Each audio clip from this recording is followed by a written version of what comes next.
Bonjour, nous nous retrouvons comme régulièrement à Rome, au Vatican, avec le correspondant du journal La Croix, Lou Besmond de Senneville, pour évoquer l'actualité du pape et du Vatican. Lou Besmond, bonjour. Alors, les médias, la presse internationale en a fait grand bruit. Que retenez-vous d'abord de ce voyage du pape en Hongrie ? Écoutez, le pape donc s'est rendu en Hongrie du 28 au 30 avril pendant 3 jours. Il n'est resté qu'à Budapest, la capitale, il a grosso modo abordé deux grands sujets. Le premier sujet, c'est la guerre en Ukraine, et le deuxième sujet, c'est l'accueil des migrants et la question des migrations. Euh, il était effectivement très attendu ce voyage parce que le pape allait au pays de Viktor Orban. Vous savez qu'entre Viktor Orban et le pape François, eh bien, les relations ont plutôt été froides jusqu'à maintenant, parce que les 9 premières années de son élection, eh bien, Viktor Orban ne s'était jamais rendu au Vatican, même si chaque année on lui en faisait la proposition. Donc voilà, on était dans un contexte, en tout cas particulier, avec des attentes particulières, et surtout, c'est le voyage où le pape s'est rendu au plus près de l'Ukraine depuis le début de la guerre, puisque à Budapest, on ne s'en rend pas très bien compte, mais on est à 3 heures de voiture de la frontière ukrainienne qui est à l'est de la Hongrie. La Hongrie et l'Ukraine partagent grosso modo une centaine de kilomètres de frontière. On reviendra sur la question des migrants, bien sûr, mais quel a été sur la question de la guerre en Ukraine le message que le pape a voulu délivrer là-bas en Hongrie ? Écoutez, sur la guerre, le pape a développé ce qu'il dit depuis le début de la guerre, c'est-à-dire qu'il a renouvelé des appels incessants à la paix, qu'il a critiqué en creux, eh bien, ceux qui, à ses yeux, pouvaient entretenir le conflit et ne faisaient pas assez d'efforts pour la paix. Et là, il a quand même visé le bloc occidental. Il a demandé trois choses, un cessez-le-feu immédiat, des négociations de paix, et il a toujours critiqué plus ou moins explicitement l'envoi d'armes à Kiev. La peur du Vatican, c'est toujours la même, c'est de surarmer un conflit pour après en perdre le contrôle. Il faut savoir que Viktor Orban développe exactement les mêmes positions que le pape François. Et donc voilà, Viktor Orban, depuis le début, le Premier ministre hongrois, dit nous sommes finalement assez seuls avec le Saint-Siège dans ce qu'il appelle le club de la paix. Euh, donc voilà, il y a quand même une convergence assez claire entre la Hongrie et le Saint-Siège sur ce point. Et donc ça a été l'un des éléments importants et centraux de ce voyage du pape François en Hongrie. Au-delà de ces questions politiques, le pape était en Hongrie, il s'est aussi adressé à l'Église catholique en Hongrie. Quelle a été un peu la teneur de ce message pour les catholiques hongrois ?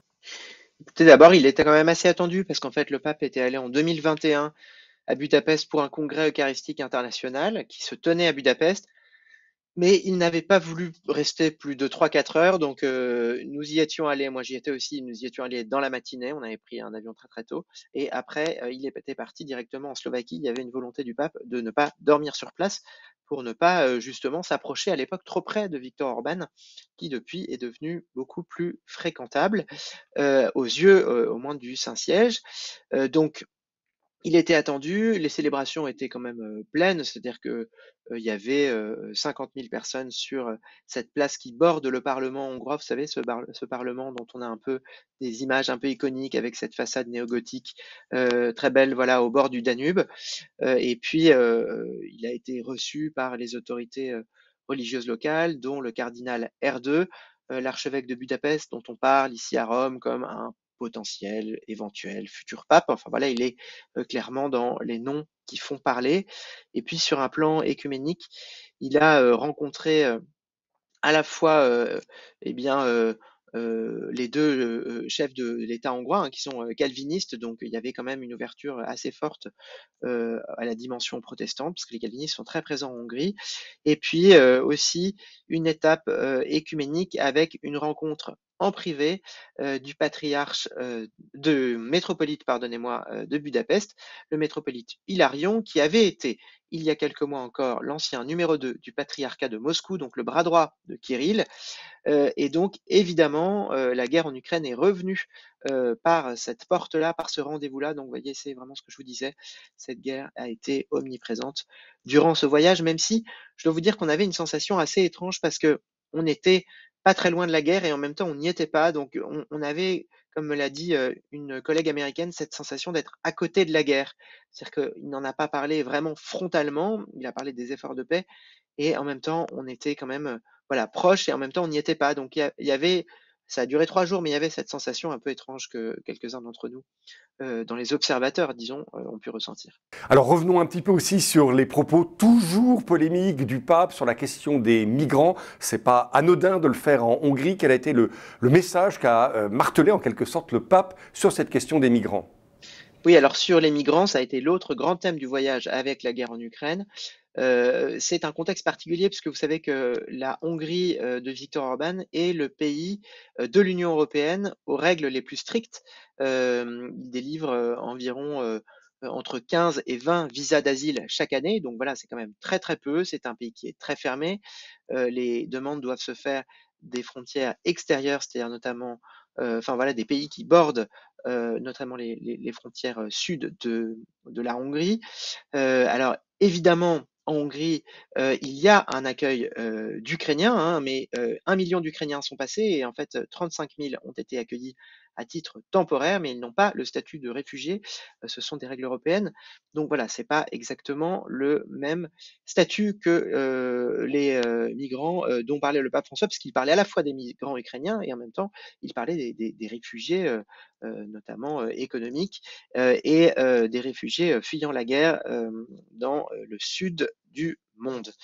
Le pape, effectivement, a appelé à un accueil large. Il a cette dernière homélie le dimanche matin à Budapest en disant ouvrez les portes. Voilà, chaque chrétien, comme le Christ, comme Jésus, doit être une porte ouverte aux autres, aux prochains, aux réfugiés, aux pauvres, aux migrants. Donc il dit les choses assez clairement. Et de même dans son premier discours qu'il fait en arrivant à Budapest, dans son discours aux autorités, il dit clairement eh bien, qu'un pays qui n'accueille pas, il reprend les mots d'ailleurs de Saint Étienne de Hongrie, qui est le premier roi de Hongrie, et il dit qu'un pays qui n'accueille pas se referme sur lui-même et quelque part perd son âme. Donc ce sont des mots assez forts.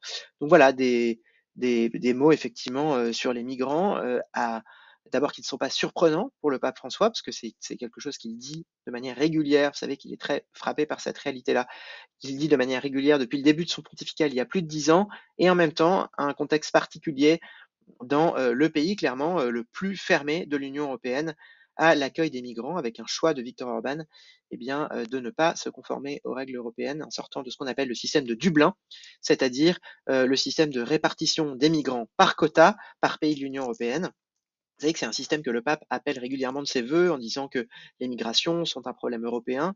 Eh bien, en l'occurrence, le Premier ministre hongrois et le gouvernement hongrois eh bien, refusent ce système appelé de ses vœux par le pape. Donc, ça peut nous aider aussi à comprendre ces critiques finalement assez frontales du pape François à l'encontre de la Hongrie et de Viktor Orban.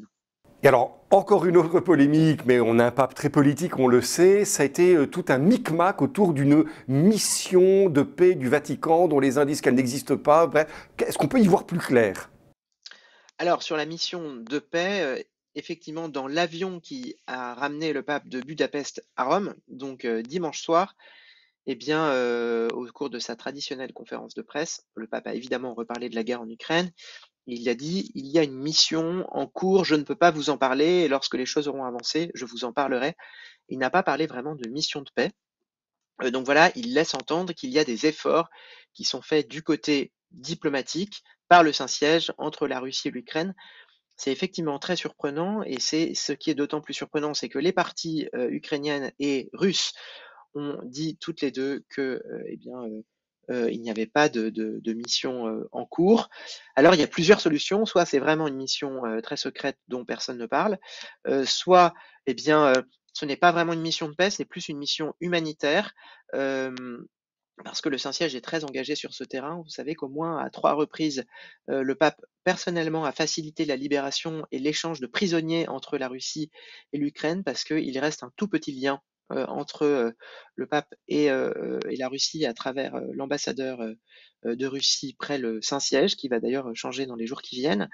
Et puis, il y a un troisième élément sur le plan humanitaire, qui est le fait que le Premier ministre ukrainien, la veille du départ de François en Hongrie, a demandé l'aide du pape sur la libération de ces enfants ukrainiens qui ont été enlevés par la Russie, qui sont retenus contre leur gré en Russie, un acte qui concerne plusieurs milliers d'enfants et qui a été qualifié récemment par l'ONU de crime de guerre. Donc voilà, mais c'est effectivement ce terme de mission a été sans doute un peu monté en épingle en parlant de mission de paix. Ce que je peux vous dire, c'est qu'aujourd'hui, eh bien, le Saint-Siège ne semble pas en mesure, moi, d'après les contacts que j'ai avec des diplomates à Rome, ne semble pas en mesure de mener la moindre mission de médiation. La mission de médiation aujourd'hui, elle est plutôt ailleurs, du côté de la Chine, du côté de la Turquie, du côté d'autres pays. Et un diplomate me faisait remarquer il y a peu de temps quelle mission le Vatican pourrait-il mener alors qu'il ne parle pas à la Chine. Effectivement, la Chine, on voit bien que la Chine va être un acteur majeur. On va terminer, si vous le voulez bien, Lou, sur une note un peu plus légère et puis un peu plus locale pour nous. Il y a quelque temps, le cardinal Aveline, archevêque de Marseille, est venu à Rome pour prendre possession de son titre. Vous y étiez, vous nous en dites quelques mots? Oui, alors le cardinal Aveline a été donc prendre possession de son titre de curé de Santa Maria ai Monti, qui est une église qui est pas loin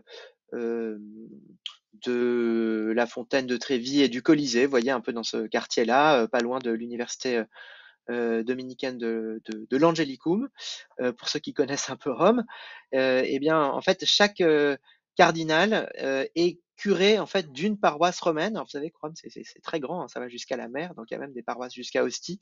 Et il se trouve que, eh bien, voilà, le cardinal Aveline, donc l'archevêque de Marseille, a été fait curé, enfin titulaire de cette paroisse, ce qui se matérialise. Voilà, c'est surtout symbolique, mais ce qui se matérialise notamment par la présence du blason du cardinal aux côtés de celui du pape à l'entrée de cette église Santa Maria ai Monti. C'était une cérémonie assez touchante parce qu'en fait, il y avait beaucoup de paroissiens de cette paroisse, de paroissiens ordinaires.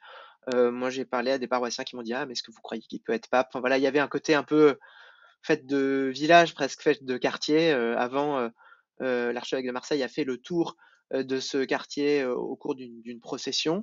Et puis, il y avait aussi beaucoup de Marseillais qui étaient venus voilà, pour accompagner le cardinal Aveline dans cette prise de possession cardinalice. Pour la première fois, il a prêché en italien, il a célébré en italien.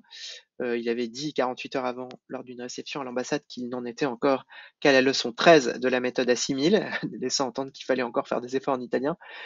Effectivement, l'italien, c'est un élément important lorsqu'on est cardinal de l'Église catholique, puisque c'est la langue de travail, hein, la langue d'échange, et puis aussi parce que le cardinal Aveline fait partie de ce qu'on appelle le dicaster pour les évêques. Ça veut dire qu'il vient tous les 15 jours à Rome pour choisir les évêques de la moitié du monde, hein, tous les diocèses de ce qu'on appelle la vieille Église, du nord du monde, hein, si on peut dire, et que lors de ces réunions qui ont lieu tous les 15 jours dans le palais apostolique, le jeudi matin, eh bien, les échanges se font évidemment en italien.